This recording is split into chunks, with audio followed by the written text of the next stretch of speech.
Hello and welcome into another episode of 5 Rounds here on the 5 Reasons Sports Network. 5 Rounds is served by the Quarterdeck Seafood Bar and Neighborhood Grill. Locations, my friends, all over South Florida. It is the best place to watch every UFC pay-per-view fight. The fight night cards as well. But for the pay-per-views, my friends, there is zero cover charge. The seafood is fresh and delicious. The burgers are top-notch. The cocktails will cure your ails, and the beer is always cold. So visit them online and peep that menu at quarterdeckrestaurants.com. Another episode of 5 Rounds. Alex Donno alongside, as always, the man, the myth, the legend, the real Frank Zaffere. Give the man a follow on Twitter.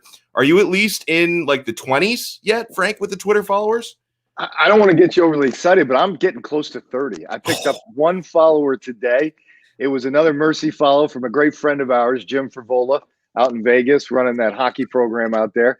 He threw me a follow today. So, 2 more and I'm at 30, bro. That's fantastic, man. We are getting there. James Walker could not make it tonight. We will hear from James, though, later on in the show because he sat down with – I don't know what the latest nickname is for this fighter because he switched it like 10 times. But James Walker sat down yesterday with Rory MacDonald, PFL fighter. So we're going to hear from Rory with James later on in the program.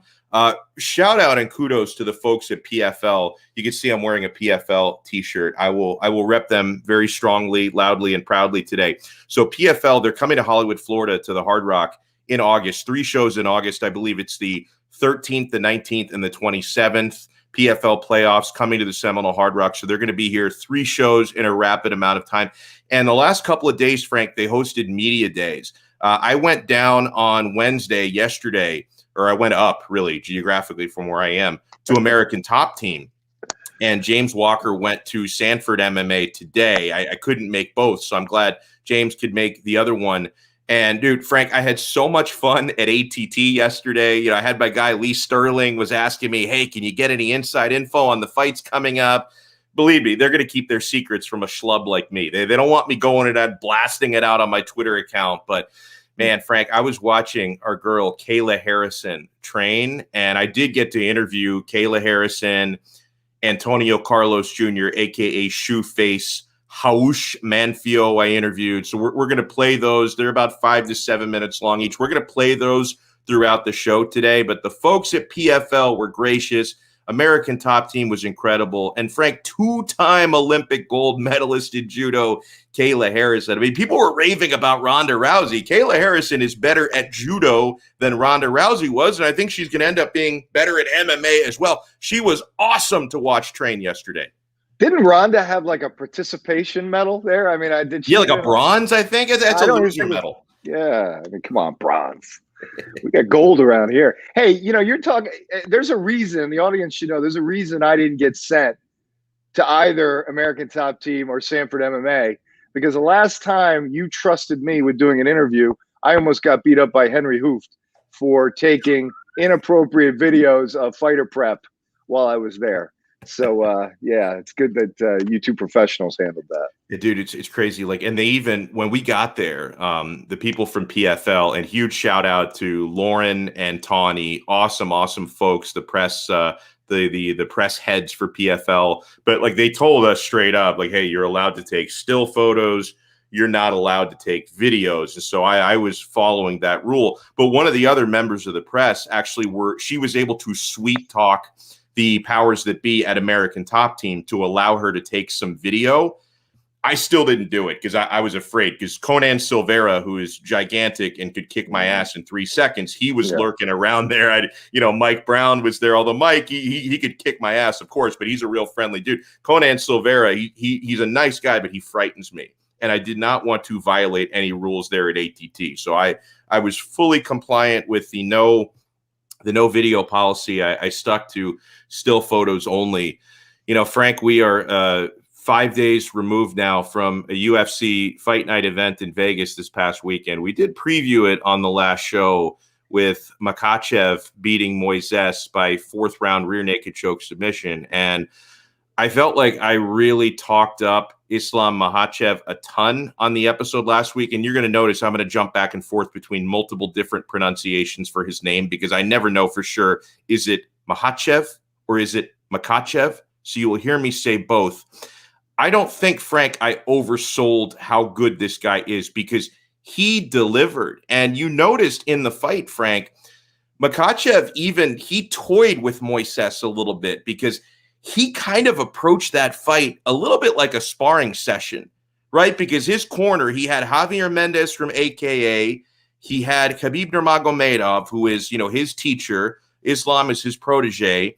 He had these guys in his corner telling him throughout the fight, you need to take down Moises even sooner than you're doing. Because in the first few rounds, Makhachev was like waiting until the ends of the rounds to score takedowns, and he was throwing a lot of punches throughout the fight and doing pretty well in his boxing. I mean, his boxing, he was touching up Moises, looked better in the stand-up than I thought, but his corner was like telling him, hey, don't even mess around on the feet. This guy can't stop your takedowns. Take him down and go to work. And yet Makhachev, he even said it after the fight, he made a conscious effort to test out his punches and test out his striking throughout, just to kind of, show people what he can do and test himself out a little bit on the feet. And I thought it paid off, and getting that experience might make him better for in the future when he fights opponents that are more equipped to stop his takedowns and stay out of clinching range from him, that those striking skills that he's working on are going to come in handy for him in the future. Look, there's nobody that I've seen on the roster in his division right now that can stop his takedowns. I sympathize with his corner wanting him to just get to work. That was a dangerous fight for him, and we talked about it in the last show. It's the only fight he could take, really, because everyone at that time, the way the rankings were set up, obviously he's moved up a lot. We're going to talk about that. But everybody above him was avoiding him. But we didn't talk enough in the show about how dangerous his opponent, Moises, is. Extremely skilled grappler, jiu-jitsu opponent.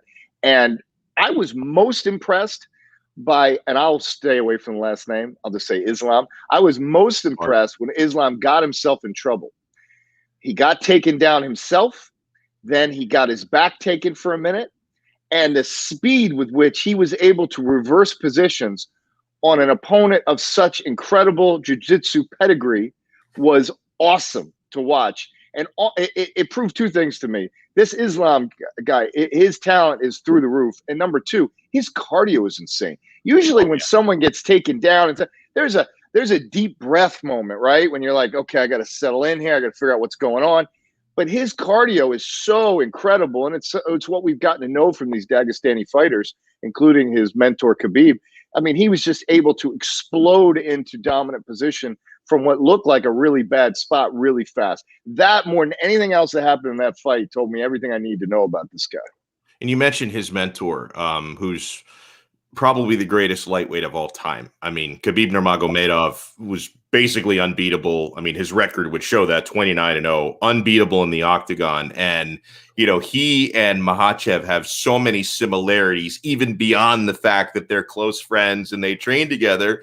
Whereas Makhachev is now referred to as Khabib 2.0. So, Frank, do you think at this point, is Islam Makhachev already good enough that if he were to fight Charles Oliveira or Dustin Poirier tomorrow, is he already good enough to be the lightweight champion of the world?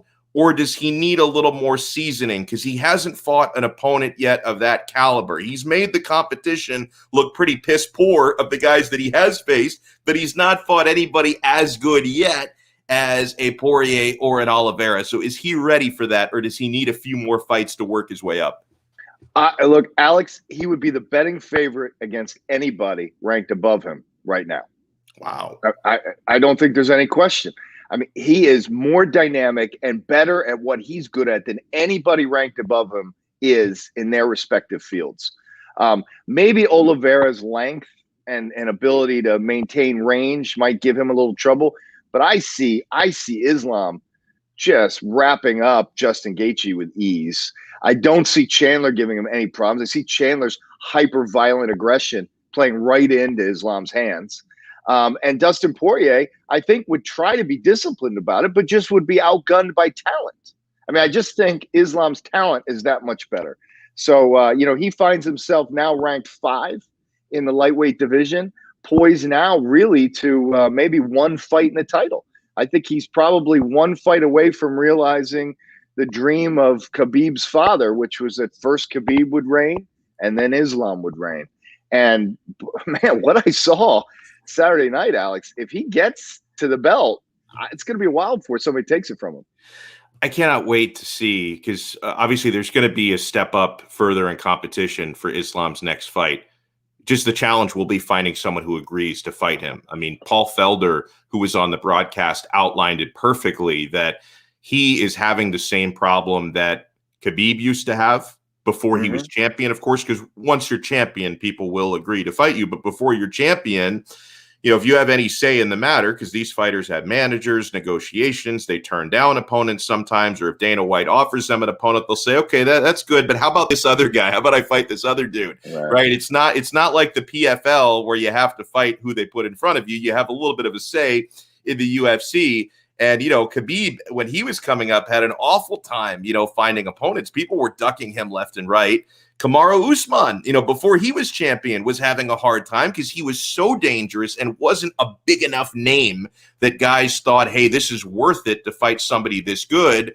It's not worth it for a lot of fighters because they didn't think they would get enough rub from going out there and losing to a Kamaru Usman or Khabib Nurmagomedov. So it's just going to be a challenge for Dana White to actually find an opponent who's not ducking this guy. But I'm so looking forward to watching Islam fight a step up in competition, because listen, Thiago Moises is a fine fighter, but Frank, I look at Moises, he's a jack of all trades and a master of none. And I don't mean that as any disrespect to a Brazilian Jiu-Jitsu black belt, because he is that. But he's not Damian Maia or Jacare Souza in his prime. Like, he doesn't have that dangerous submissions for MMA, and he's a good striker, but not an incredible striker, and he doesn't really put on enough pressure, I don't think. So he didn't really have a whole lot to offer someone as good and as dangerous as Islam Makhachev. Whereas, and one of the things, by the way, that Moises was doing in that fight that I thought was a little bit low fight IQ was he kept initiating the clinch. Why would you initiate clinch against that guy when clearly your best chance to win the fight would be, and again, Moises is a pretty damn good striker. So his better path to victory would have been, let me stay as far apart from this guy as possible, try to kick him, try to punch him from range. Why would you initiate the clinch against a combat Sambo master? It's just not going to go well for you. So I figure once Makhachev is getting a fight potentially against a guy like Rafael dos Anjos. Now, you brought up a great point to me that Rafael dos Anjos is actually now ranked 2 spots behind Islam Makhachev. So maybe that's a fight that doesn't make a whole lot of sense on paper for Islam. But Frank, I'll tell you, I think that would be a great measuring stick opponent for Islam, because RDA, I think he's going to fight smarter. He's going to put on a lot more pressure and really test the pressure that Makhachev puts on.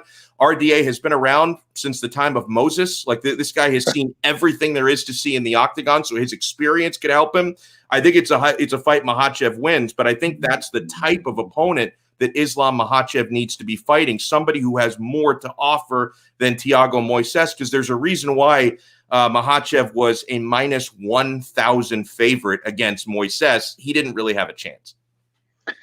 Well, first of all, I think what you're doing there is you're calling RDA a gatekeeper a bit, yes. Right?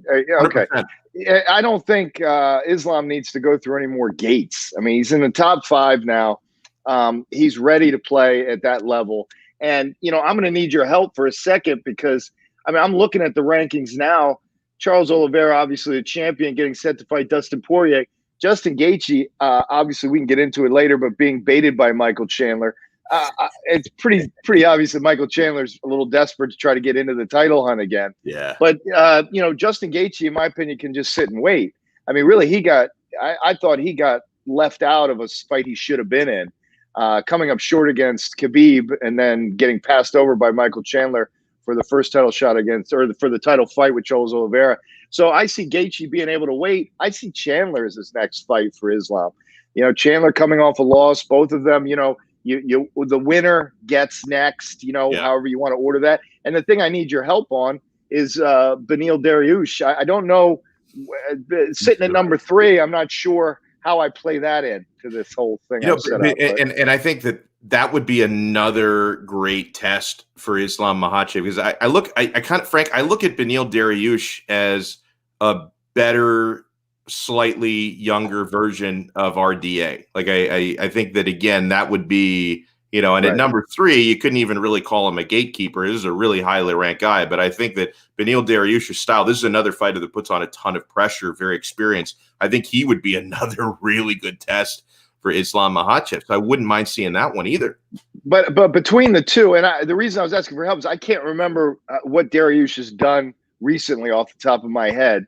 But Michael Chandler, I'd like to see Islam against Chandler also, because I'd like to see Islam get a bigger audience to see his skill set. And I just feel like Chandler is going to bring a bigger audience to maybe a headliner in an upcoming UFC fight night. And Dariush, by the way, is on a roll. 6 consecutive wins. You remember it's May 15th. He beat Tony Ferguson, beat Carlos Diego Ferreira, beat Scott Holtzman, beat Drakkar Klose, beat Frank Camacho, beat Drew Dober, who's really tough. He beat Thiago Moises, who Islam just beat. So no, I think that'd be a great matchup. Yeah, and I forgot Tony Ferguson was his last. That was his big profile, high profile win. Yeah. And you remember we talked about that. Tony Ferguson finished. He's done. Yeah. He's unfortunately he is done.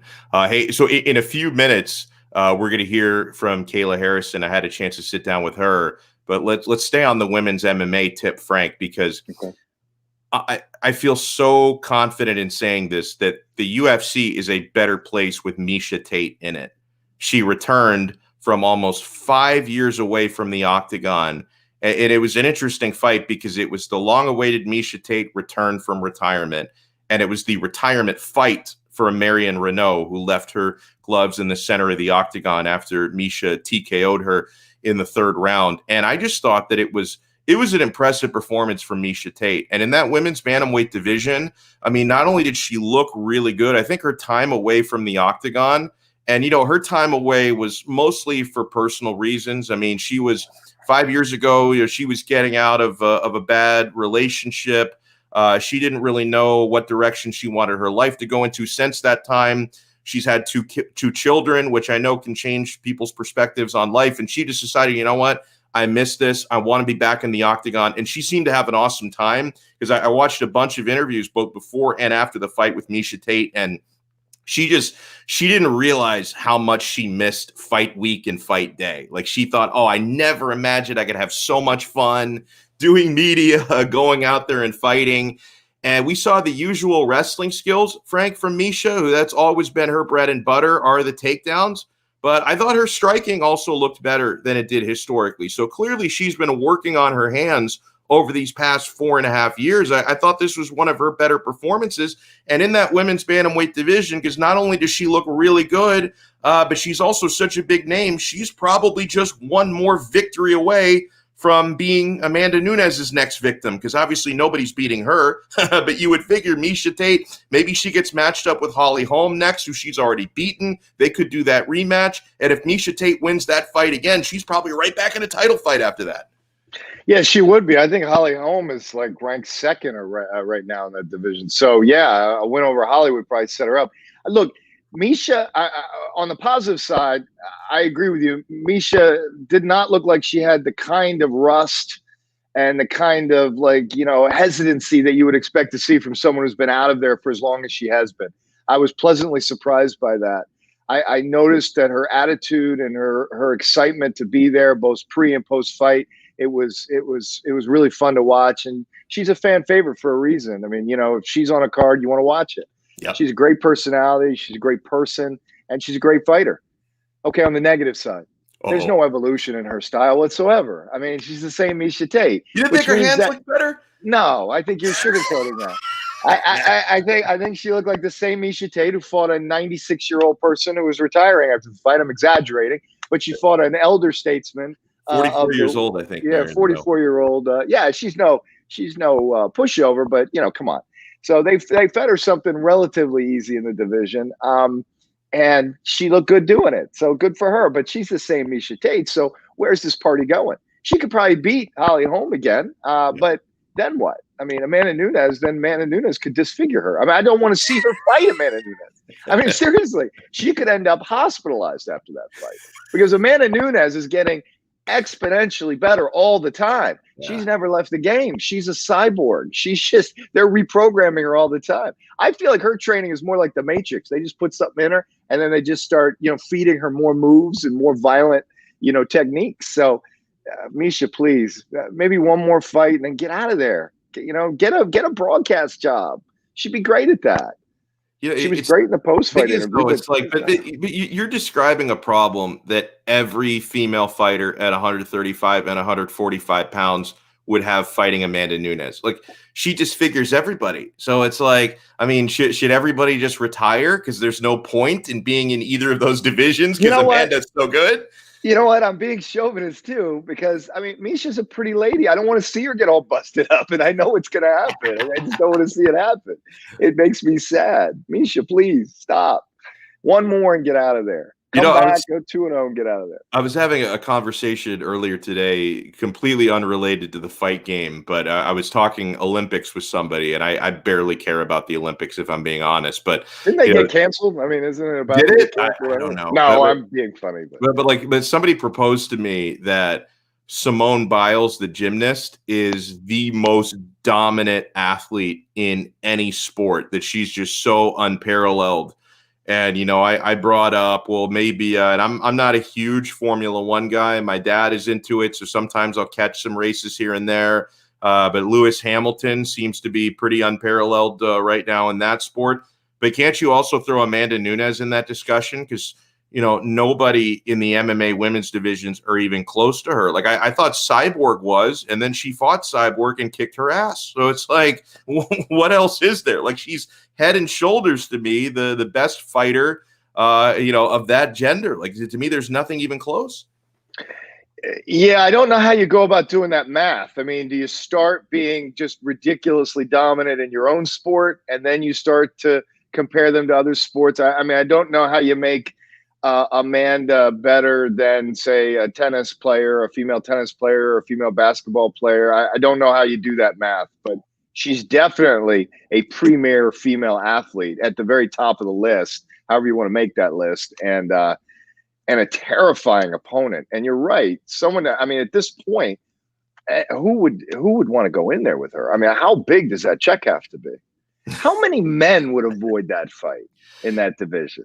I mean, she is something else. And, Miesha's got absolutely zero chance of beating her, even winning a round. She couldn't even win half a round. She can't be in that octagon for more than a couple of minutes with Amanda Nunes before she's a bloody mess. So I just don't want to see it. Yeah, another pretty incredible female fighter. Like, she has more to prove, of course, before we're going to put her in the Amanda Nunes stratosphere. But when it comes to her original discipline, judo, she is so decorated, a lot more than Ronda Rousey ever was, by the way. Talking about Kayla Harrison, 2-time gold medalist in judo, now fighting mixed martial arts. She's 10-0 in PFL. I had a chance to sit down with Kayla Harrison yesterday at American Top Team at the PFL Media Day. Absolutely delightful talking with her about her fight career. Here's that conversation.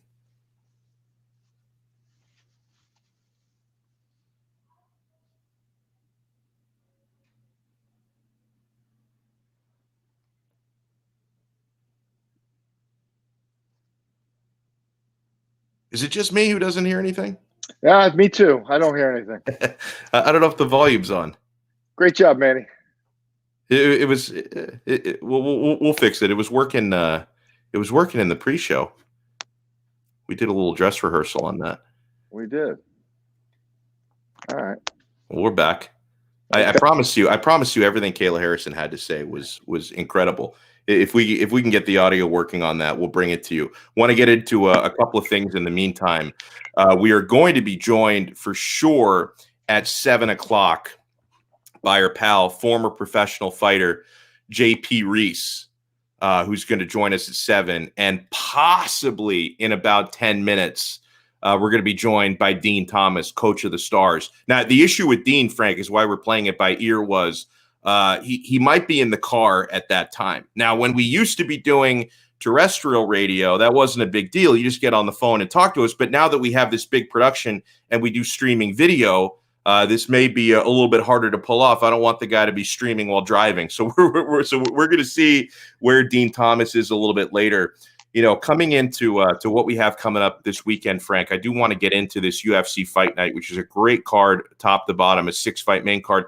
But the main event to me is especially interesting. You have TJ Dillashaw coming back from 2 years away, not by his choice, not due to injury. He was suspended those 2 years for using what's kind of considered one of the worst performance enhancers you can possibly use when it comes to how much it enhances you and when it comes to what it can do to your body. He was caught with EPO when he fought Henry Cejudo. He moved down to try and fight for the flyweight title against Cejudo a couple of years ago. In fact, that was so long ago, Frank. You and I think we're still doing our show on 560 before that fight, because I remember talking about it. I remember talking about him popping positive for EPO. And so now TJ Dillashaw is finally back. And it's pretty incredible that every pro fighter, including his opponent, Corey Sandhagen, every time they talk about TJ, you get the sense that there is a real feeling of disgust about what he did, that a lot of these pro fighters, including the guy he's about to face, whenever they weigh in on TJ's time away, like they are really, really harsh about him, cheating and disgracing the honor of the sport, using EPO. To TJ's credit, Frank, he's not trying to hide it or lie about it, because one thing that drives me insane, and I guess it's possible that this can happen because like the supplement industry is really shady, but you notice that 99.9% of the times that a professional fighter gets caught with a performance enhancing substance, they always use the excuse of either, oh, it must have been that thing I took from GNC, or I didn't realize what my doctor was injecting in me. He told me it was above board. I didn't know. You don't hear TJ. I guess maybe it's harder to make those excuses. It's harder to make those excuses about something like EPO because you can't really do that by accident. But TJ admitted to it. He talks about how, he's not going to let the haters get him down. He knows what he did. He knows why he did it. I can at least appreciate his honesty. Yeah, that's what I wanted to enunciate. I mean, he just owned it. There was no BS. There was no, arguing about, tainted supplements and the rest of it. So I like that part of it. But, to get more into the nature of EPO and why he's getting the backlash and the hate that he is. I mean, EPO, I tend to be a PED apologist, as you know, from our years working together. But, yeah. Fighters that take things that are derivatives of steroids, I would argue, and I used to argue with doctors that you and I used to have on the show, really, I mean, everyone's making weight. So really what those drugs are doing is helping fighters work through injury and recover faster during training camps. There's an advantage to that. But at the end of the day, you step into the octagon against your opponent. You both weigh the same amount, and what happens, happens. The insidious and really nightmarish for your opponent perspective of EPO is that drug actually dramatically improves your cardiovascular performance. Right. And cardiovascular performance, maybe above all else in terms of what you're training to achieve, is integral to success in the sport that we love and cover. Especially with the style that TJ fights right, with, right, and at that weight class, because TJ, he's like the Lance Armstrong of MMA in more ways than one, because the guy's always on his bicycle moving around. Right. So when your opponent is using EPO, that's not like, well, maybe he was able to train 3 or 4 times more than I did during a training camp, so I'm mad at that guy. No, this guy came in and faced you with a huge and significant advantage inside the octagon during the fight. And I think that's why people are really upset. And then I'm upset also with TJ just because EPO is incredibly dangerous. By improving your cardiovascular ability, what it's doing is it's adding red blood cells, which people will describe as essentially thickening your blood. So what can happen is a stroke or a massive heart attack by virtue of the effects of the drug. And that's why you see Lance Armstrong as opponents, when you've read the books about what he did, they would have to get up in the middle of the night and just pedal the stationary bike because they had to keep the blood moving. It was so thick. They just had to keep it moving all the time. So, it's a terrible thing to have cheated with. I am a little confused, though. Chael Sonnen was busted with EPO. And it didn't seem to stick to the Teflon Don, who's now an ESPN, celebrity MMA guy, as much as it is stuck and tainted TJ Dillashaw. They both have brash, in-your-face personalities. So I don't think it's that. I'm not sure what it is. But TJ it's definitely affected him in a way where I don't think he'll ever regain the popularity that he had. And I don't think he'll ever face an opponent that doesn't bring it up.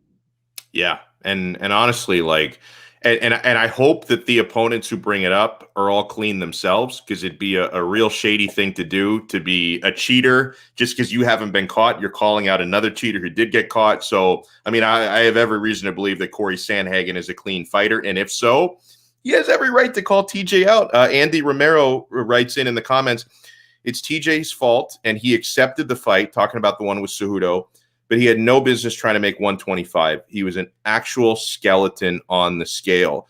Yeah, Frank, at the time, like I praised him for moving down, although it kind of made more sense to me for Cejudo to go up and face him at 135. But I did praise TJ for taking that fight and trying to do it. But then if the only way he felt like he could do that and maintain stamina at that weight is to take one of the most dangerous PEDs on the planet, then he shouldn't have done that.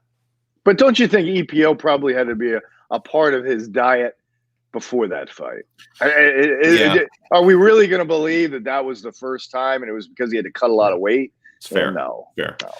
Yeah, no, it's fair. All right, so I think we have the Kayla Harrison interview working properly. So let me throw to that. She's going to be fighting at the Hard Rock in Hollywood, Florida, nearby the area we're in. I know people watch us from all over the country and all over the world, but geographically close to where Frank and I are. Here's Kayla Harrison. What were you going through today? This is like the light day.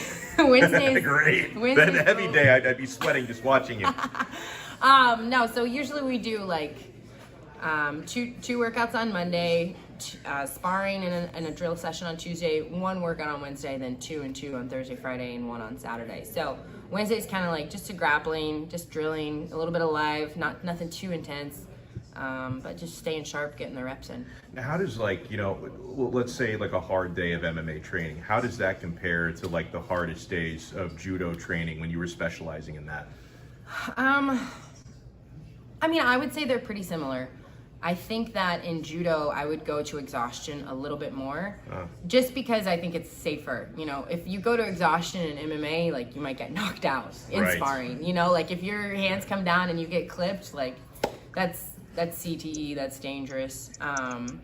So I think that in judo, I was able to, like, if you get thrown, like you just stand back up and you're okay. So, but MMA is mentally, man, I don't know, because judo is mentally like exhausting just because it's the same thing over and over again. MMA I love because I feel like every day I learn something new. I'm getting better.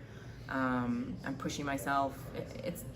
They're pretty similar. What inspired you to make the transition?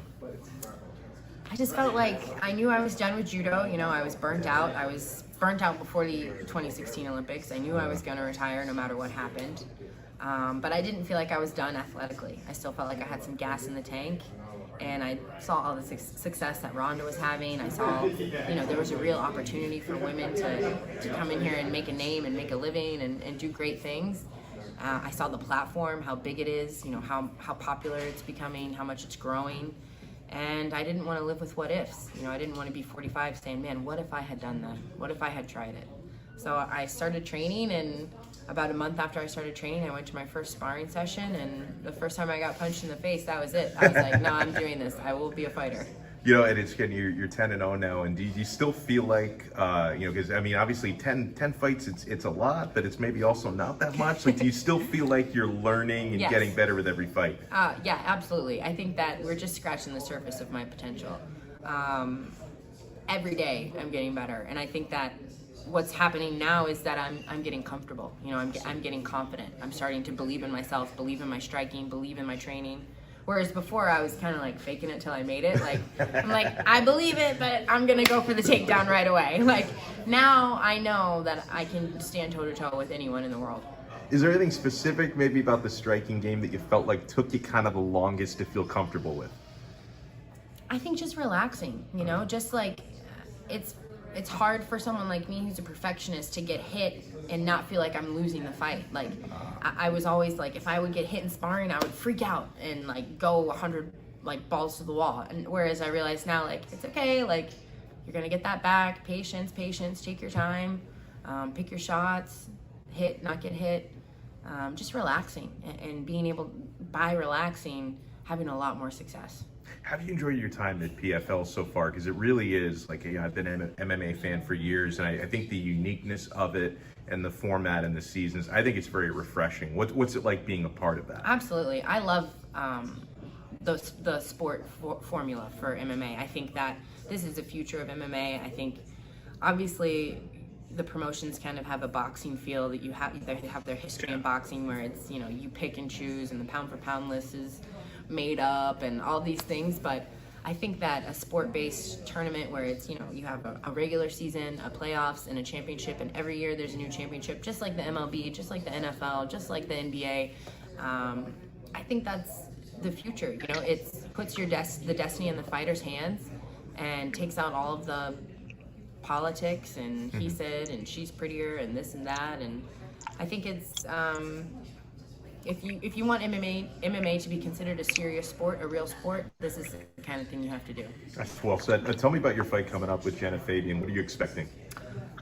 I mean, we got a classic, striker versus grappler matchup. She's a 6 foot tall southpaw striker. I'm a 5'8", southpaw grappler, and we were actually supposed to fight in 2019 in the playoffs, but she pulled out of the fight. So I've been preparing for this for a while. I'm excited for it. I know she's definitely made a lot of strides. She looks good. She looks on form. I think I'm just better.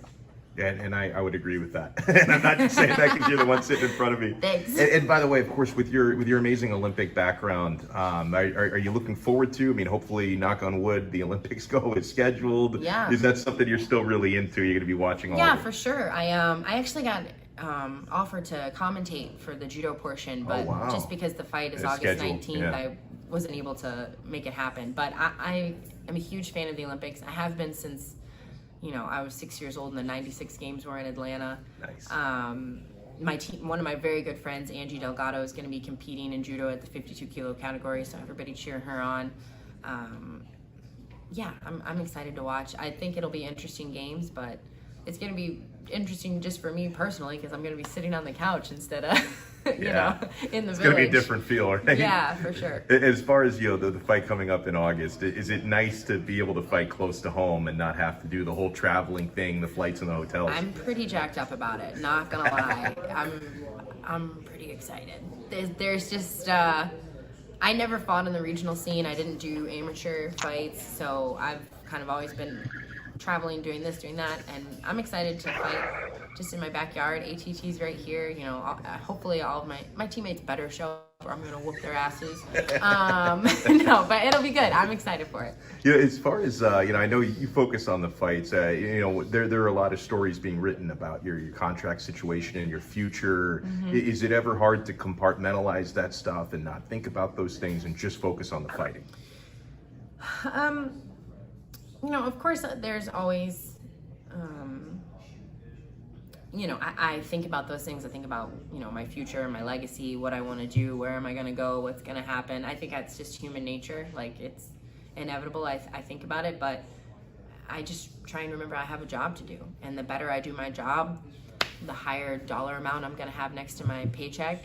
And, the more lives I can change, the more everything. So goal number one, go out there and win my fights. That's it. The rest will take care of itself. Amen to that. Thank you so much, Kayla. So nice meeting you. My pleasure. Thank you. So really good talking there to Kayla Harrison, PFL. Now I want to bring in here, we got our man standing by, Dean Thomas, MMA coach of the Stars. Going to bring in Dean and talk a little UFC. Oh, here he goes. Here he is. Looking good, Dean Thomas. So hey, Dean, what's up, man? So nice to see you, man. Hey, since we were, just playing that interview with Kayla Harrison, I'm curious because you're such a great MMA mind. You're, of course, a 9-time UFC veteran, MMA coach to the Stars. If Kayla were to end up in the UFC, of course, she'd have to cut down probably to 145. How do you think she would do against the top competition in women's MMA? Because she is so good at judo, and the rest is coming along for her. I mean, she would still dominate in the UFC. I mean, the only person who will give her a problem is Amanda, you know? Yeah. So, and I mean, Amanda's better. So like Amanda would beat her, in my opinion. But I mean, other than that, like, you know, Kayla would dominate in the UFC. I can't imagine anybody else beating her. Can you imagine anybody beating Amanda? We were talking about that earlier in the show, Dean. Like Miesha Tate's return, what's the point, right? I mean, eventually you run into Amanda Nunes. So, like, why are you even doing it? Listen, us three could try to jump her in the parking lot. And we're gonna lose. She won't even be looking. She's gonna start swinging, and knock us all out. Oh man, Dean Thomas is with us here on 5 Rounds. You know, Dean, speaking of incredible prospects, I don't even know if you call this guy a prospect anymore. You know, Islam Makhachev, who he looks better and better with every fight. And I think he may have a little issue just finding opponents because he's not a huge name and he is so dangerous. He's now ranked number 5 in the UFC lightweight rankings after submitting Thiago Moises. And people they compare him so much to Khabib.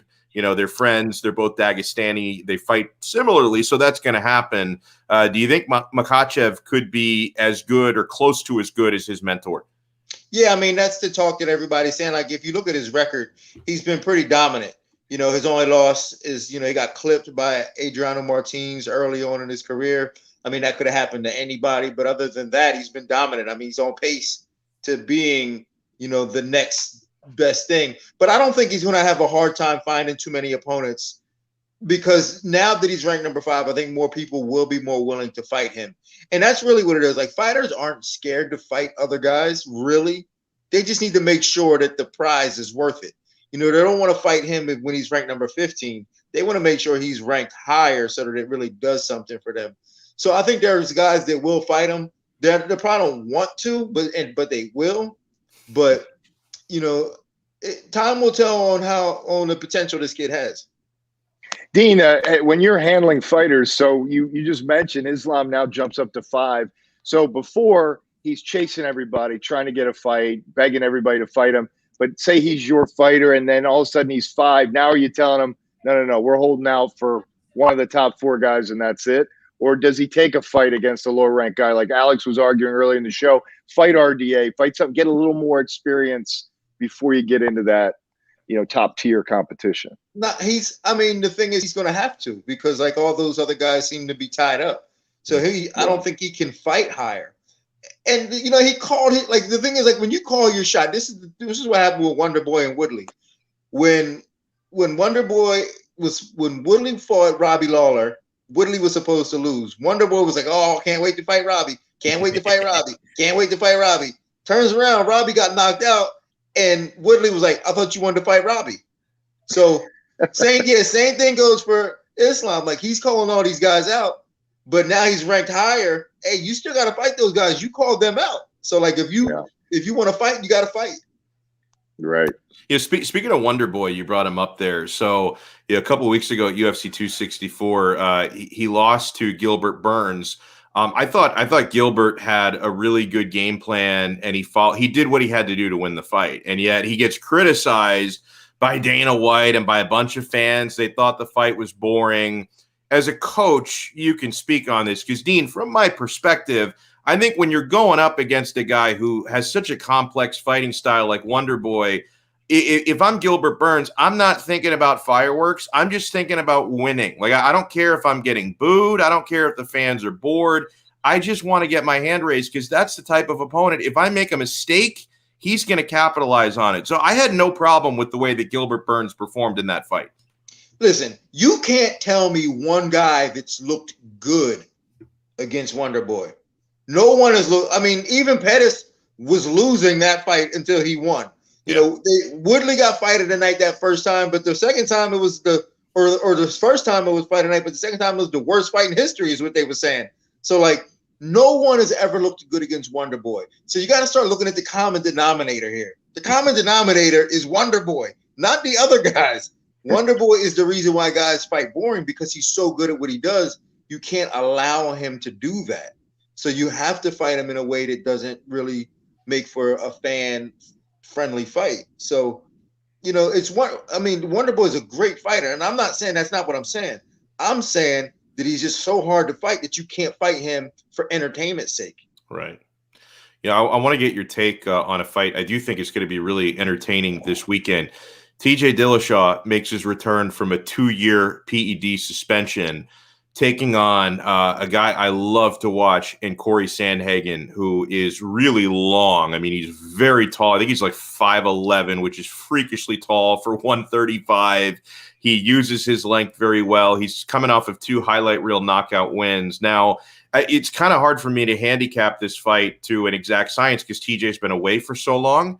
And, of course, he got to make sure he's not on EPO this time, right? Because if he gets popped again, your career is basically over. So we know he's probably got to keep things on the up and up. Under normal circumstances, I guess I would give pre-suspension, I would give TJ the edge because he fights so smart and he's got, he's more well-rounded because he can mix in the wrestling. I think he's got more ways to win. But Sandhagen is really, really tough, and he's a great striker. Like, how do you see this fight playing out?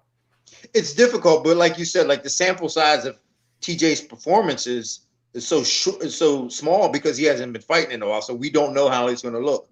We've never really seen him fight against this style of fighter. I mean, TJ looked great against Renan Barão, when he's standing still, against guys that are standing still. But we're talking about a guy who fights essentially like he does, switches stances, moves his feet, punches and kicks from different angles, but he's longer. So like that gives him the advantage. The only advantage I really see TJ having here is in the wrestling. Corey Sandhagen doesn't wrestle very well for that division. So, I mean, he's a great fighter, but he doesn't wrestle well. And he's kind of a slow starter. So TJ kind of has to jump on him early and set the stage early. But if you ask me, I'm giving Sandhagen the advantage here in terms of the fight. The reason being is because he's been more fresh, and he took this fight without batting an eye. Like he didn't have to take this fight, but he took it without batting an eye. So like that tells us something about his confidence going into this fight. He knows something that we don't know. TJ had to take this fight. Corey was like, yeah, I'll fight that dude. I used to mop him up every day. That's probably what he's thinking. Yeah. So I have to give him the advantage going into the fight psychologically and then also physically because of the length advantage. I'm sorry. Dean, am I being a hater if I say that this might be the first time in a while that we've seen TJ Dillashaw fighting without the benefit of performance-enhancing drugs like EPO? Because that could make a big difference in this fight. Yeah, and that too. I mean, obviously, like if he got caught for doing EPO and these steroids, how long has he been doing it? Right. So, and I'm more than willing to bet like it wasn't, his first time getting caught. Like, oh, this was my first time. Now I got caught. I'm sure he's right. Yeah. Wow. So if he hasn't been doing it, what we know of most guys who take steroids is it also is a psychological thing as well. And when they're not on it, they're just not as special psychologically, and they know that. They're very well aware of their shortcomings when they're not on it, and that plays a big factor in the fight and the performance. So it'll be interesting to see. I think we're going to know right away if he's clean or not, because he will fight a little differently. We got to let Dean Thomas run in a second. Before we do that, Dean, let people know where they can find you, man. And of course, you're doing big things. I see you on like every UFC reality show. You're all over the place. You're all over social media. You're all over Palm Beach radio. Alex, he skyrocketed and he didn't take us with him, man. Come on. Yeah, he went to the moon. He left us on Earth. Frank, I was asking about you the other day, Frank. I was like, yo, had anybody seen Frank? And I was like, man, he ain't on social media. Nobody's seen him. I was like, dog. So, but no, listen, I'm everywhere. You can find me at Dean Thomas, Dean spelled D-I-N Thomas. I just try to provide, man. You know what I'm saying? I try to make sure that I got a lot of knowledge and information. I don't want to die with it. And life ain't promised. So I want to be able to provide every day something new, something fresh, and just be out there because, and just serve as a good role model for people, man. So like you're gonna find me everywhere. I just hope y'all don't get tired of me. You know what I'm saying? Don't get sick of me. You? Yeah, but I want to provide, man. I want to make sure that that I provide as much as I can, information, knowledge, good times, smiles, and laughs, so that we can all live in a better place. I've known Dean, Frank, since before there was any gray in that goatee of his. Yeah, man. I know. All them powdered donuts, man, got me. Well, enjoy your evening, my friend. Thank you so much for taking the time. All right, fellas. Peace. See you, Dave. Good stuff there from Dean. In about 10 minutes, we're going to talk with another good friend of ours, former professional fighter, JP Reese. Before we get to some more good stuff here on 5 Rounds, I want to talk about the Quarterdeck Seafood Bar and Neighborhood Grill. The problem with talking about the Quarterdeck is every time I talk about the delicious food, I start to get hungry. The buffalo shrimp, that is my favorite appetizer on the planet. The buffalo shrimp at the Quarterdeck is so good. I could eat 3 orders of it, man. I love the seafood at the Quarterdeck. The sushi is fresh. Sushi Mike's creations are amazing. They have poke bowls. You can build your own at the Quarterdeck. I usually take advantage of that. That's one of my favorite menu items. I tried a new menu item recently. I was at the Quarterdeck a few weeks ago, and they have now a jerk chicken sandwich, and it's really spicy. I mean, I love spicy food. It made me sweat a little bit. It was really good. I got tater tots on the side, which are awesome. You can get tater tots, or you can get fries or mac and cheese. There are so many options at the Quarterdeck Seafood Bar and Neighborhood Grill. But I always tell people, save at least a little room for dessert, because the key lime cheesecake, that is the perfect way to finish every meal. The cocktails are awesome at the Quarterdeck. The beer is always cold. And this is the most important thing to remember if you're a fight fan. And I figure anybody watching this and listening to this is probably a fight fan.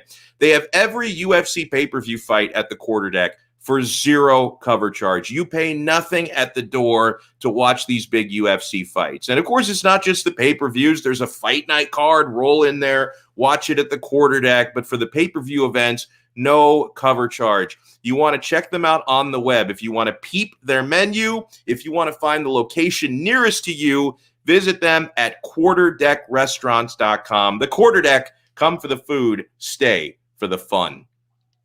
Frank, I was watching a couple days ago an interview with Dana White. I think it was on the Fox Business Channel.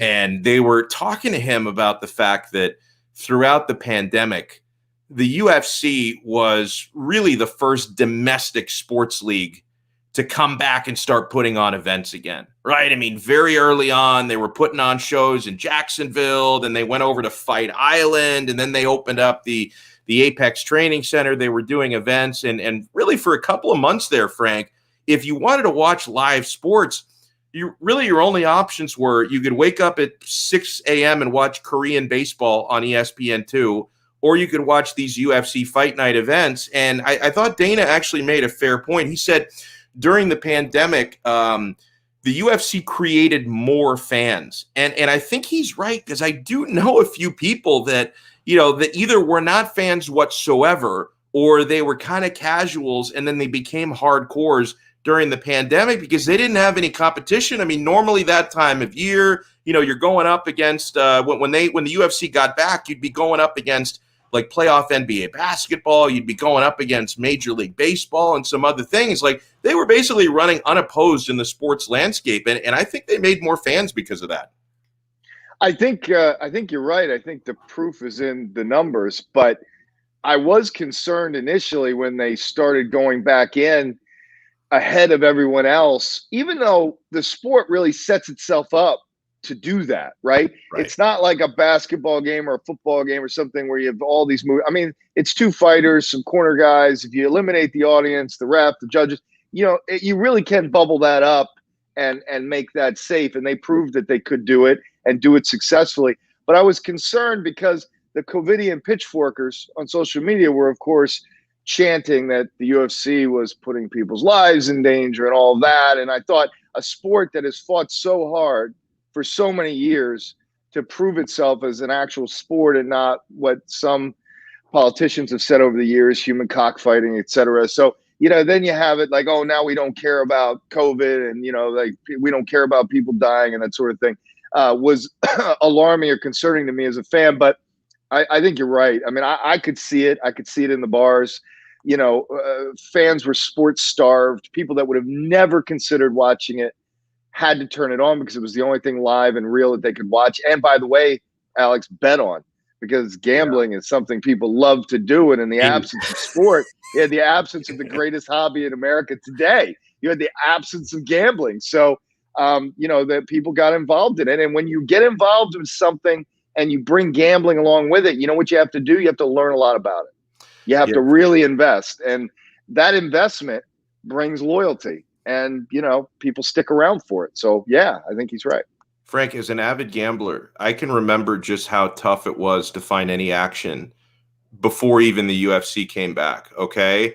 Yeah. Like, I'm talking like April, early May of last year, when things had just shut down, wasn't shit going on. I can remember having a conversation with a friend of mine, Rob Pizzola, who is a professional sports gambler. He does it for a living. I just lose small amounts of money over and over and over again. He actually wins and does it for a living.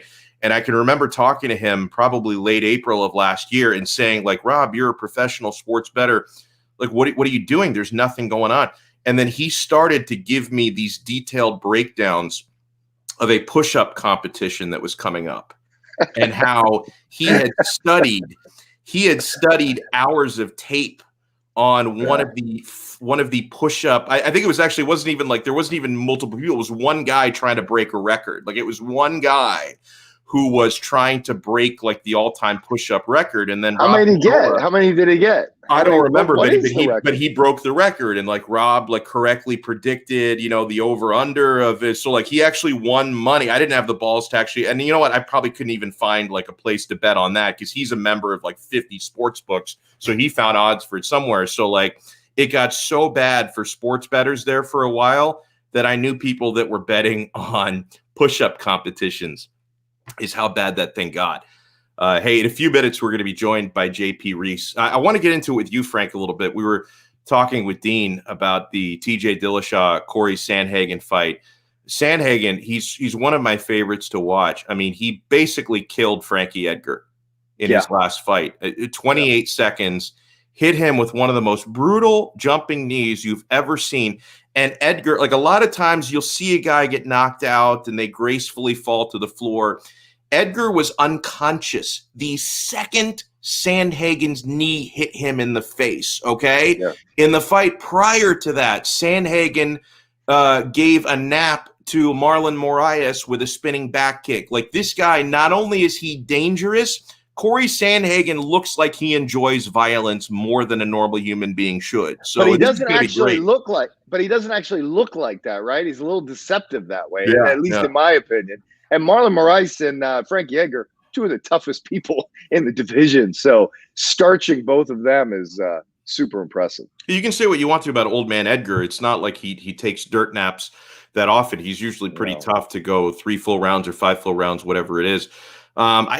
I'm leaning Sandhagen in this fight. He's about a -180 favorite, but I have the same caution. I haven't decided exactly if I'm going to bet on this fight or how heavily I'm going to go on it, because still, when it comes to the methods of victory and the places he could take this fight, TJ Dillashaw is a concerning matchup for Corey Sandhagen or anybody, because TJ, he's definitely the better wrestler. Sandhagen has big striking advantages. TJ has excellent footwork, as does Sandhagen, but TJ is the better wrestler. I'm leaning to Sandhagen because of activity, which is so important in the sport. And, he's been getting better every single time we see him, with the exception of, though, Frank, when he fought Aljamain Sterling, got taken down and submitted. So that's the concern, that Sandhagen on paper does have a vulnerability to the ground game. So that's where my concern comes in. I think Sandhagen wins this fight, but it's not impossible that TJ pulls off the upset. But TJ's berserker wrestling style is harnessed by what aptitude, Alex? Cardiovascular stamina. If Sandhagen can handle the initial minutes of that fight and the intensity that TJ will try to bring, then I think we all get to see the post-EPO TJ Dillashaw. That will be a slower, more predictable fighter who's actually trying to manage cardio. And then I think the striking of Sandhagen, I think he just tears him up. The height and reach, length disadvantage is going to be horrendous for TJ. And these guys have trained together before, Frank, years ago at the Muscle Farm in Colorado. And I saw somebody dug up like an old video, a video interview of TJ. It was either right before or right after he became bantamweight champion for the first time. And like he was talking about how like he was still working so hard to get better. And he even mentioned that this was before Sandhagen was even in the UFC. Like he even mentioned like, hey, like there's this guy in our gym, Corey Sandhagen, that, you know, gives me a really hard time in sparring, and like, watch out for this guy. And now about 6 years later, they're about to square off in the octagon. And you hear all these stories. I mean, listen, whatever happens in sparring, you know, you hear legends that come out of sparring. When you're talking about sparring sessions where you don't see leaked video and you're going based on secondhand and third-hand stories, they become tall tales. I have heard some stories about Sandhagen really punishing Dillashaw in sparring and like really kicking his ass in sparring. Now that's striking only stuff, right? So that takes away the element of wrestling. But Sandhagen has given him problems in the gym before. And I love what Dean said. When you're cheating with a drug like that, it does psychologically give you the feeling that you're entering the octagon with a weapon. You know, that you have extra armament on, and it changes your confidence level, changes your attitude, changes everything. And then when you suddenly strip that away, there's a different psychology. But it was so smart they brought that up, because it's not just not having the cardiovascular ability, it's knowing that you don't, and how that affects you, how it affects your preparation, how it affects your attitude inside the cage, how it affects your ability to handle duress and bad moments. And I think we're going to see a very different TJ Dillashaw. I mean, I might eat my words, but I really can't imagine that was the first time that he cheated. EPO is like, you know, they say like drugs move in a progression, recreational drugs, and like you start with something and then you end up, you know, in an alley with a needle in your arm or something. So EPO is the heroin. EPO, right? EPO is the heroin. I mean, you don't just start with EPO, man. You're starting with other stuff. And you start with creatine, and that's the gateway drug. Yeah, and then you get to the stuff that actually turns your blood to molasses. For the love of God, man. I mean, that's Lance Armstrong's drug. So that's the Tour de France drug. Let's bring in our next special guest on this episode. Been a friend of Frank and mine for many, many years. In fact, I've called some of this man's fights before when he was gracing the Fight Time Promotions cage. Former professional fighter, now full-time dad and an awesome human being. JP Reese joins us here on 5 Rounds on the 5 Reasons Sports Network. And oh, my dude, he is living the life, man. He's outside, the palm trees. He's got the shades on. JP, how you doing, my friend? Hey, I'm good. I had plans for happy hour in Delray Beach, so I couldn't interrupt that, but I could step away to talk a little bit about MMA. It's good to see you guys. I haven't seen you guys in so long. Frank, you never answer my phone calls. I'm sorry, bro. I reached out to you. I told you the gang is back. The show is back, so we expect to see a lot more of you. Can you hear me? I was at Dive Bar last week. I forgot to even text you. Can you guys hear me? Yeah, I can hear. I think there's a little bit of a delay, but we'll work through it. Yeah, he must be using a droid. Yeah. No. iPhone 11X, buddy. I just can't get over. I can't get over how badass he looks in those giant shades. Those look like the shades that Schwarzenegger wore in Terminator Part 1. Do you remember that one? Like the first Terminator film? Those are the shades. I mean, it's a retro feel, but it looks more badass when I wear them, especially when the sun's about to go down, because you just got to keep the shades on. I wanted to ask you, JP, this ties into the conversation that Frank and I were just having, talking a little bit about TJ Dillashaw. Before we get into your expectations for the fight itself against Corey Sandhagen, Dillashaw is coming back from a 2-year suspension for EPO, which is, Frank described it as the heroin of performance-enhancing drugs. It's a very, very serious PED. And I notice, because whenever I read and hear comments that other fighters are making about TJ, there's a lot of resentment there. Like, there's a lot of resentment from the fact that this guy was using that, was caught using that. Corey Sandhagen will not let him forget about it. Like, if you were in a situation, JP, where you were, going to be fighting a guy who was, just coming off a suspension for that, or maybe you were a previous opponent of his and lost to him, and now you're wondering, was this guy doped up when he fought me? I mean, how do you think a pro fighter feels about somebody who does something like that?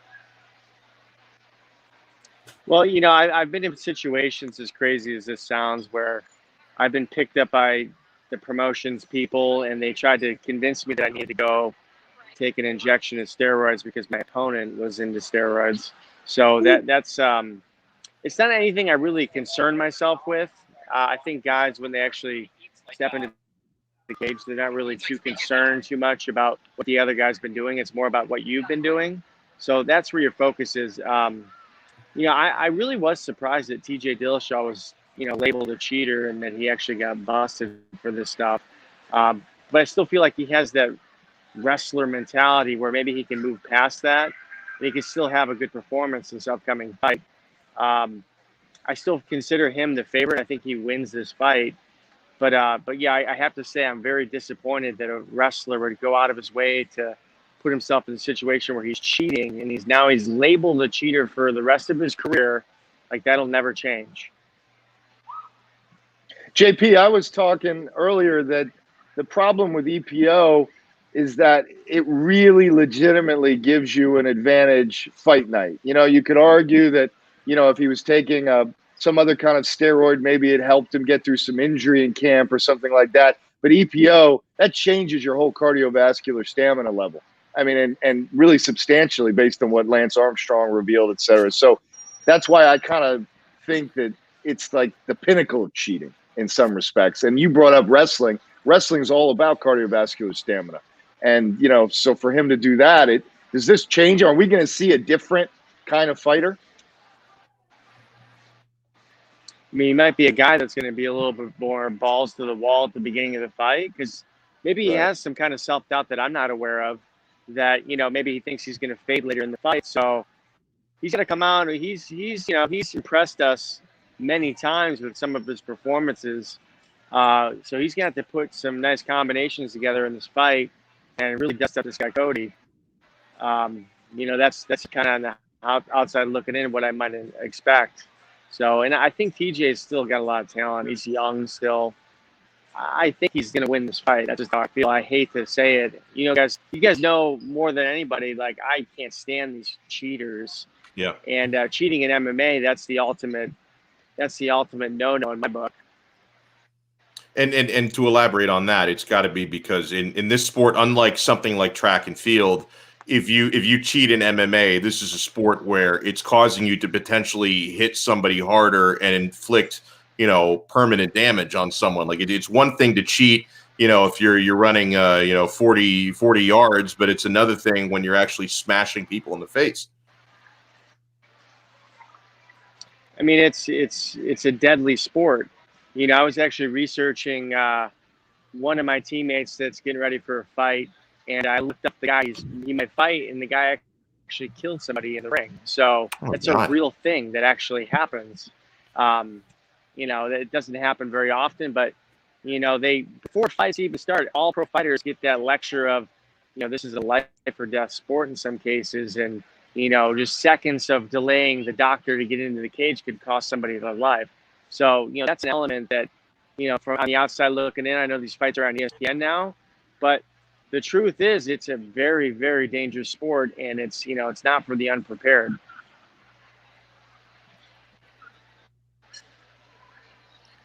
I wanted to ask you about something, part of the aftermath of Dustin Poirier's victory over Conor McGregor, the most recent one. And Frank and I both enjoyed that immensely. And I'm sure you did as well, because you're a big Dustin Poirier fan, as we are. Now you hear, and because Conor used to be a graceful loser. Like, what it used to be when Conor would lose a fight was complimentary of his opponent, didn't make a whole lot of excuses.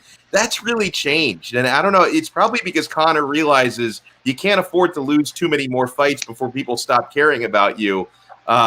With the way he was like trash talking even Dustin's wife after the fight, I didn't like that. But then what really annoyed me about McGregor is this excuse making over his injury before the fight, right? I mean, his leg breaks in half during the fight, and now he comes out afterwards and says, "Oh, he had stress fractures in that leg, and that's why he lost the fight, and that the commission doctors knew he had stress fractures." And yeah, I thought that Dustin Poirier was right to come out afterwards and call Conor mentally weak for making those excuses, because JP, you know this as well as anybody. You're preparing for MMA fights and you're going through that grind in the gym training for this. Nobody goes into a fight 100% or anywhere close to 100%. And this guy is like trying to make fans feel like, oh, well, Conor didn't lose the fight legitimately. He lost because he had stress fractures. The whole thing turns me off a lot. You got these Conor fanboys that are saying, oh, well, it's because he was hurt. So they're totally buying into that garbage that Conor's spewing. Dustin beat him up again. Like that's just the fact. Like he beat him up, earlier this year, and then they go out and have this little melee. And Conor was hoping to jump on Dustin early, did some spinning attacks to start the fight. After that, no offense whatsoever, in my opinion. No offense. Dustin started landing some nice heavy combinations and wearing on him. And then isn't it hilarious that Conor is the first one to turn to some type of grappling technique where he's trying to get a takedown on Dustin, and then Dustin capitalizes that and getting on top. And two of the three judges called it a 10-8 round. Like, it was a one-sided first round, whether you want to admit it or not. And how would that fight have gone if it did go an extra couple rounds? Like, Conor it might have been a 10-7 or a 10-6 round, or, the obvious stoppage, which I think would have played too. Yeah, no, well said. JP Reese joining us here on 5 Rounds. Hey, JP, before we let you go and get back to happy hour, it looks lovely out there, my friend. Where can people find you? Where they can find you on social media? Everything you have going on?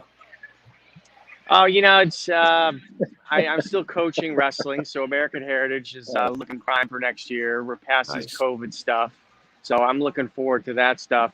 I have been getting back in the gym quite a bit. I just got done training Charles Rosa. He just won his last recent MMA fight. I love him. Yeah, my good buddy Johnny Eblin just won his Bellator fight. He looked really good in that fight. So, I feel like I'm just kind of itching back. Hey, buddy, that's mine. That's my bag. No, this is mine. Thank you. Sorry. All right. Hey, on the radio. All right, we're good. Well, we got that sorted out. Yeah. Someone just tried to jack my food. I got my food to go, and the guy just tried to steal my food. Hey, it just proves you in South Florida, you never know what you're running into. You think you're jacking somebody's food. You think maybe he's an easy mark. He's got the selfie stick and the camera going. You don't know he's a professional. What's easy? What's easy about this, Mark, guys? This is a dangerous weapon here. I wouldn't mess with that dude. Yeah. Oh, but anyway, hey man, good to connect with you guys. Thanks for having me on here. You too, man. We'll make it a regular thing. We missed you. Yeah. Thanks, JP. Thanks, JP. Don't forget me, guys. I'll see you. I won't. We never forget the little people. Good stuff there from JP Reese. I think we got a few more things to get into over the next 15 minutes. So I'm going to task Manny Chang with posting the rest of our video interviews on YouTube, because we also have James Walker, who sat down with Rory MacDonald. I sat down as well with Antonio Carlos Jr. He told the story, Frank. It was pretty scintillating stuff. And this is why I'm a real journalist, Frank. Okay, if I'm gonna interview a pro fighter whose nickname is Shoeface, you bet your ass that's my first question out of the gate is, how did someone get a nickname like that? Like I've seen Antonio Carlos Jr. interviewed before, and I don't recall if I've heard anyone else ask him that question. Like, how do you sit down with a man who goes by Shoeface and not get the story behind that? You have to ask. And, what I love about his nickname, and all really good nicknames, and we've talked about this before, they're nicknames that other people assign to you. Yes, bingo. Don't like it when people pick their own nicknames. Never works out well. And you know Antonio didn't pick Shoeface. And spoiler alert, he didn't. But he told me the story of where it came from, and he revealed to me he doesn't like it too much. But he's a man. He goes by the nickname. He sticks with it. Frank, we have more of these freak show boxing fights coming up. Did you see the latest one that is getting booked here potentially? I don't think this is 100% confirmed yet, but we're moving in this direction. YouTube's Logan Paul is going to be fighting again under the Triller banner, and he is going to be fighting against Anderson Silva. Anderson the Spider Silva, one of the greatest of all time, like one of the greatest fighters of all time in MMA, is going to be stepping into a boxing ring against a very, very unnaturally blonde YouTuber who just comes off, an exhibition with Floyd Mayweather. I mean, does Logan Paul versus Anderson Silva in the boxing ring do anything for you? Absolutely. Well, first of all, you know what really pisses me off about this is that Anderson Silva could have done all these things that Conor McGregor is now famous for. Mm-hmm. Back when Anderson Silva was ruling the middleweight division, what did he want? He wanted an exhibition boxing match with none other than Roy Jones Jr. That would have been phenomenal. Yes. But he couldn't get it, you flash forward and Conor McGregor is able to bully his way into a exhibition match with Floyd Mayweather. And, the benefit to the sport of MMA, the benefit to the sport of boxing, the benefit to everybody's pockets that promoted that thing proves that they should have thought that through before. Anderson Silva, though, unlike Conor McGregor, is actually a pretty good boxer. He's boxed before. He just boxed recently against Julio Chavez Jr. And did really well. And the parts I watched, Alex, had that signature, head movement, taunting, hands down stuff that he was famous for when he was ruling the middleweight octagon. So we'll see more of that. And look, I don't care who he's boxing. I mean, this will get a lot of eyes on him, but I like seeing Anderson be able to get into a sport that I knew he would have been good at before and at least try his hand at it before he's gone. He's timeless, man. The guy doesn't age. I mean, it's just incredible that in he's approaching his late 40s, that he's able to continue doing these spectacular things. He has a lot left to give us athletically, and I think it's in the boxing ring that he can give it to us. And so I look forward to it. I mean, Paul will be an easy opponent for Anderson, but I don't care. I want to see Anderson box. I think Logan Paul is actually going to struggle more with Anderson Silva than he did with Floyd Mayweather, just because of Anderson's size and length. Yeah. I'm not saying Anderson Silva is a better boxer than Floyd Mayweather, because I'm not stupid. But as far as just the matchup goes, Anderson is so much bigger and so much longer. And I also noticed that when Floyd takes these fights, he goes easy on his opponents. He went easy on Conor. He went very easy on Logan Paul. He's a showman. He wants to carry you for a little bit. Where I don't think Anderson is going to do that. I think Anderson is going to try to knock out Logan Paul in highlight reel fashion, and probably will. What will the weight class be? I'm sorry to interrupt you, but what will the weight class be? Well, I think Logan Paul is probably around Anderson Silva's size. So but his size, how? I think Paul's around 205, maybe, kind of walking around. Yeah. Not cutting weight. So I'm just curious where they're going to fight this at. I don't know. Because even when Logan Paul fought Floyd Mayweather, he was a lot heavier than him, right? I mean, it was an unsanctioned exhibition, so they didn't really care what the guys weighed, but he was a lot heavier than Mayweather. I think Logan Paul is probably going to be roughly, maybe give or take 10 pounds or so, but roughly the same size as Anderson Silva. Another fight that is already made, and it's actually, they've announced it's going to be an actual professional boxing match, not an exhibition. This is going to count against records and all that.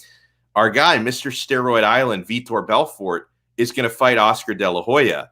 That is, I find that to be more interesting because, Oscar is one of the better boxers I've ever watched. Vitor, obviously a good striker for MMA, not for boxing. I find this to be fascinating.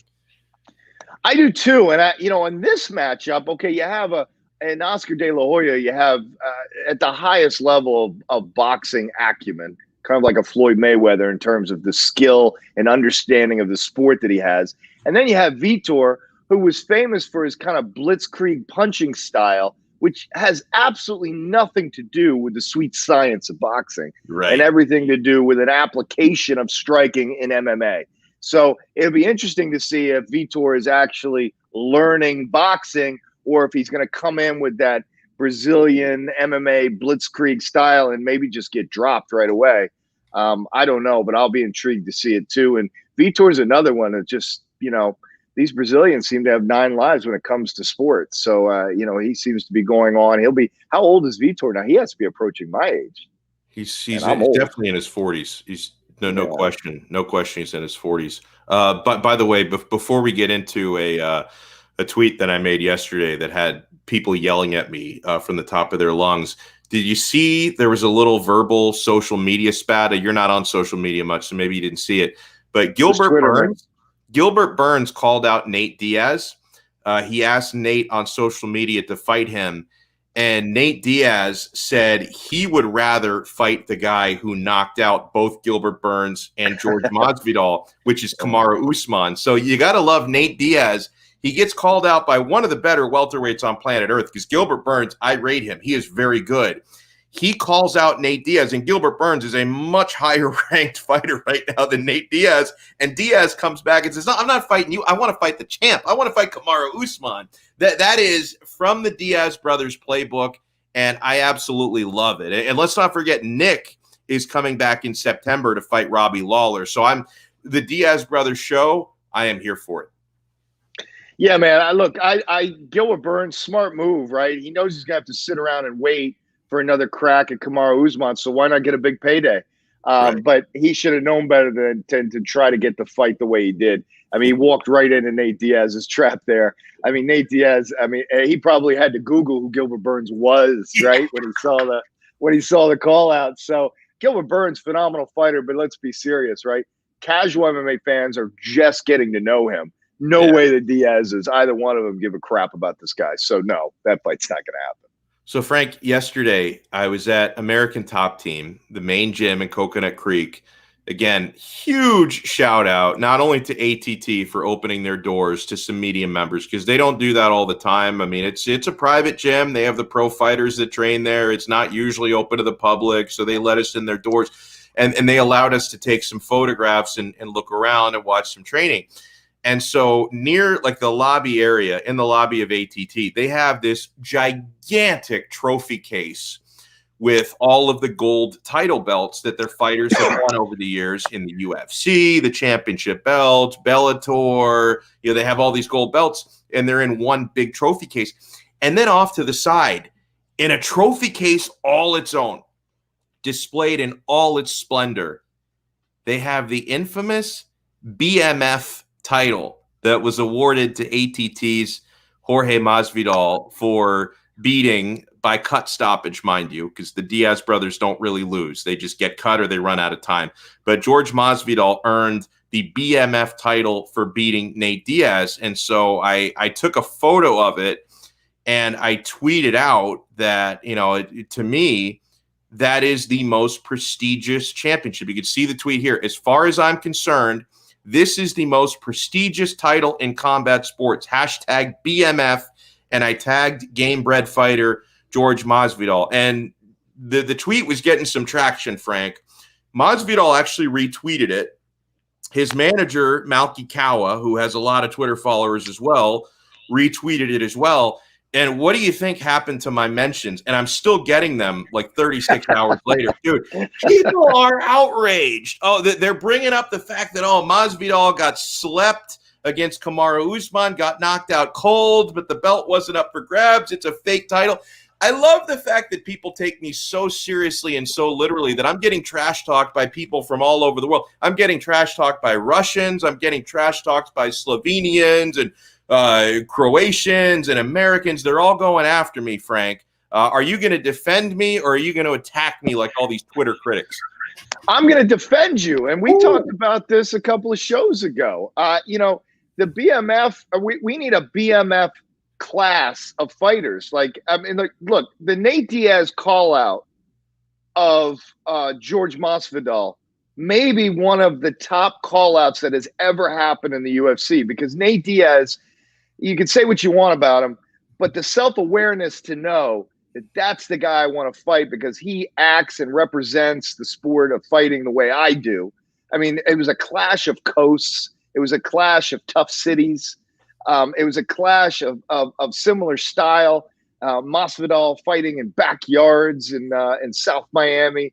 Nate Diaz living over there in Stockton, and all the imagery of toughness that connotes. And, now you have this belt that I would argue, if you talk to a casual MMA fan, I mean a super casual MMA fan, somebody that will show up for a Conor McGregor fight, but maybe not others, they know about this belt. They know about The Rock being involved in bestowing it and walking it out there. They know who Nate Diaz is. They know who George Masvidal is. They do not know who Kamaru Usman is. They don't.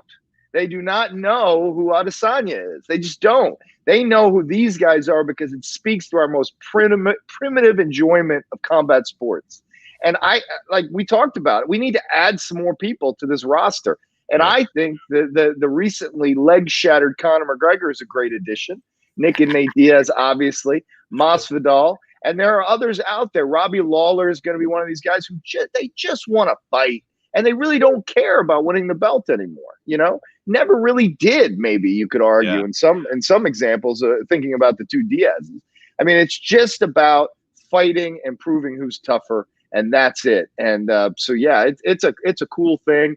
But the UFC needs to get some traction behind it and maybe talk to some fighters who have found themselves in the position of gatekeeper and talk to them about maybe just being BMF candidates.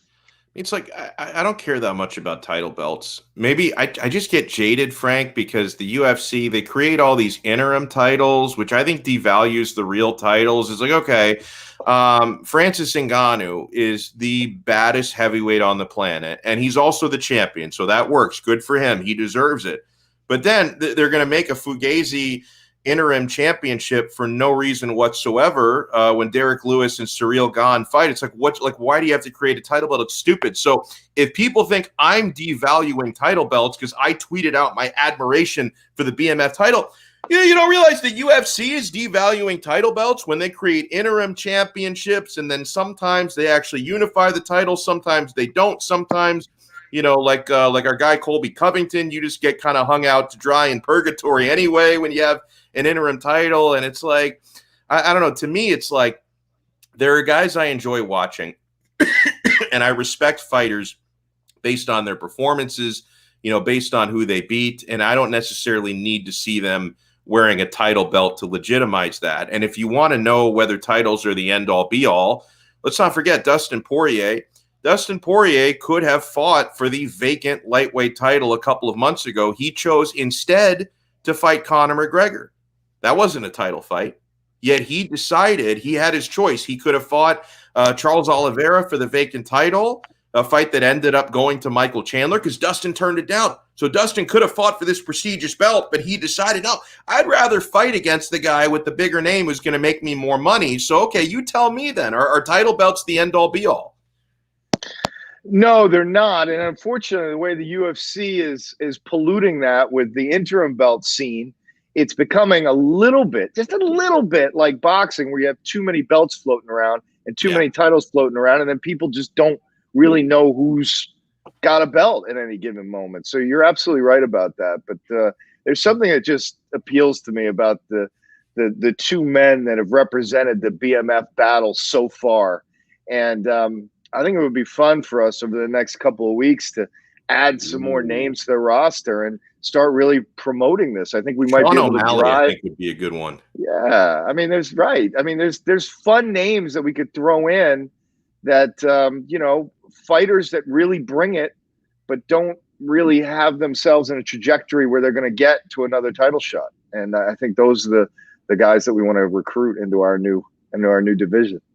And you don't have to make weight in my new division. That's true. You can fight whatever weight you want to.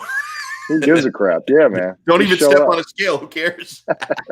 Huge shout out as we wrap it up here on 5 Rounds. Excellent job as always behind the scenes by Manny Chang for working so hard, and we're gonna get some of these other video interviews posted. You saw my conversation with Kayla Harrison, James Walker, who wasn't with us today. He's going to be back next week. He sat down with Rory MacDonald. Is he called the Yellow King, the Red King, the Water Boy? I don't keep up with this dude's nicknames. We're going to hear from Rory MacDonald. You can check out those videos on YouTube. Of course, guys, make sure you check out that buffalo shrimp and the ice cold beer and every UFC pay-per-view fight for no cover charge at the Quarterdeck Seafood Bar and Neighborhood Grill. This show is served by the Quarterdeck. They are an awesome partner of ours here on Fight Night. Make sure you follow Frank on Twitter, by the way. He's approaching 30 followers, which is, it's a 2.5-week-old Twitter account, so this is monumental. If he can get to 30 Twitter followers, follow him at realfrank_Z.